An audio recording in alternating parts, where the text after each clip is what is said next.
Oppo launch করতে যাচ্ছে তাদের ফাইন X9 আল্ট্রা, যার পেরিস্কোপ ক্যামেরা থাকছে 200 মেগাপিক্সেলের 1/1:1 ইঞ্চি larger button main camera.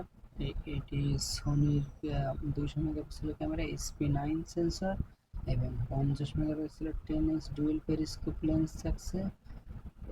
Oppo সর্বপ্রথম তাদের ফাইন্ড X9 আল্ট্রা সিরিজে ব্যবহার করতে আসছে 200 মেগাপিক্সেলের সোনি সেন্সর। সোনি সেন্সর খুবই ভালো মানের হয়, এটা সবাই জানে।